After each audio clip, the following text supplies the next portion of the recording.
السلام عليكم ورحمة الله وبركاته. الحمد لله وكفى وسلام على عباده الذين اصطفى. أما بعد، أعوذ بالله من الشيطان الرجيم. بسم الله الرحمن الرحيم.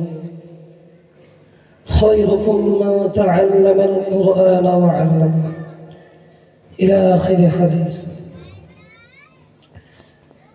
সমস্ত প্রশংসা সেই মহান রব্বুল আলামিনের দরবারে, যিনি আমাকে আপনাকে তামাম পৃথিবীর পালনকর্তা, আমার আপনার সৃষ্টিকারী সেই মহান রব্বুল আলামিনের দরবারে লাখ লাখ শুকরিয়া জ্ঞাপন করি। সকলে বলি আলহামদুলিল্লাহ। তার পরপরই জানাই, জানাগানা সৃষ্টি করিলে আমি আপনি তামাম পৃথিবী কিছুই সৃষ্টি করতেন না। সেই নূর নবী হযরত মুহাম্মদ সাল্লাল্লাহু আলাইহি ওয়াসাল্লামের দরবারে লাখ লাখ দরুদ সালাম নজরানা পড়ে সকলে বলি সাল্লাল্লাহু আলাইহি ওয়াসাল্লাম।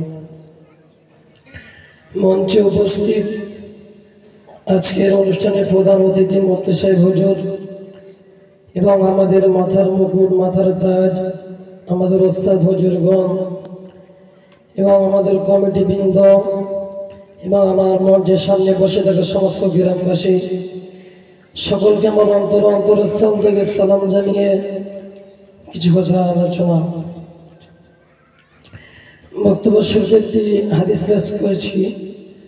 খায়রুকুম মান তাআল্লামাল কুরআন ওয়া আল্লামা। বিশ্বনবী সাল্লাল্লাহু আলাইহি ওয়াসাল্লাম বলেছেন, যে ব্যক্তি কোরআন শেখে এবং অপরকে শেখায়, দুনিয়ার বুকে ওই ব্যক্তি সব থেকে উত্তম। এই হাদিসকে লক্ষ্য করে আমাদের আব্বু আম্মু কোরআন শেখার জন্য মাদ্রাসায় ভর্তি করে দিয়েছে। সমগ্র গ্রামবাসী, ভাই বোন, আব্বা আম্মু সবাইকে ছেড়ে আমরা মাদ্রাসায় চলে এসেছিলাম। তো মাসে যখন আমরা আসছিলাম ভাবছিলাম কেমন হবে, কিভাবে থাকবো মাদ্রাসায়, কেমন হবে, কেমন খাওয়া দাওয়া দেবে, কেমন কমিটি হবে। আলহামদুলিল্লাহ, এই মাদ্রাসার কমিটি আমরা যখন সেটা বলেছি আমাদের কোনোদিন অভাব দেয়নি, যেটা বলেছি সেটাই আমাদের পূরণ করেছে। বিশেষ করে আমাদের হাসান চাচাজি, আমাদের রিয়াল চাচাজি এবং আমাদের শরীফ ভাইজান, এনাদেরকে এমন কোনো দিন নেই যে আমরা মাদ্রাসায় আমাদের কোনো দেখতে আসেননি। ঝড় বৃষ্টি সমস্ত কিছু অতিক্রম করে এনারা আমাদের পিতা মাতার মতন আমাদেরকে দেখভাল করেছে। যখন যেটা বলেছি তখন সেটা পূরণ করার চেষ্টা করেছে।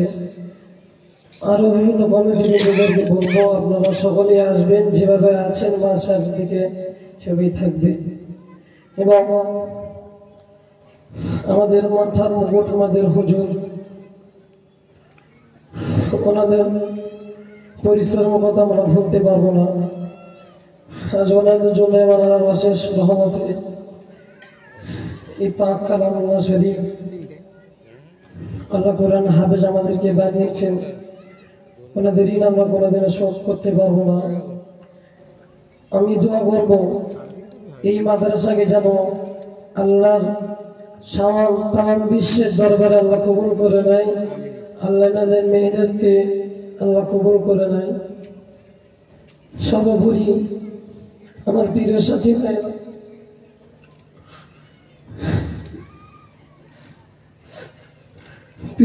ভাইরা, তাদেরকে ছেড়ে আজ আমরা চলে যাব। দীর্ঘ 2 বছর ধরে তাদের সাথে জীবনযাপন করেছি, একসাথে খেয়েছি, একসাথে খেলেছি, একসাথে শুয়েছি, একসাথে বসেছি। তারা যে ভালোবাসা আমাদেরকে দিয়েছে, আমার ছোট ছোট ভাইয়ের, আমার বড় বড় ভাইয়ের আমাদেরকে যে ভালোবাসা দিয়েছে, তার যোগাযোগ আমরা দিতে পারি। সবাইকে ছেড়ে আজকে আমরা চলে যাব। তো প্রিয় গ্রামবাসী, সকল কাছে আমার আবেদন, দীর্ঘ 2 বছর ধরে আপনাদের এখানে ছিলাম। আমাদের কোনো কাজের দ্বারা, কোনো কথার দ্বারা, চলাফেরার দ্বারা যদি আপনাদের কাছে কোনো ভুল করে থাকি, আপনারা প্রত্যেকেই আল্লাহর রাস্তা আমাদেরকে মাফ করে দেবেন এবং এই মাদ্রাসার দিকে বেশি বেশি খেয়াল রাখবেন। তো আপনারা প্রত্যেকে আমাদের জন্য দোয়া করবেন, এই কোরআন যেন বুকে নিয়ে মরণ পর্যন্ত পূর্ণ কোরআন ইয়াদ নিয়ে যেতে পারি। আপনারা প্রত্যেকে আমাদের জন্য দোয়া করবেন, আমরা আপনার জন্য দোয়া করব। আসসালামু আলাইকুম।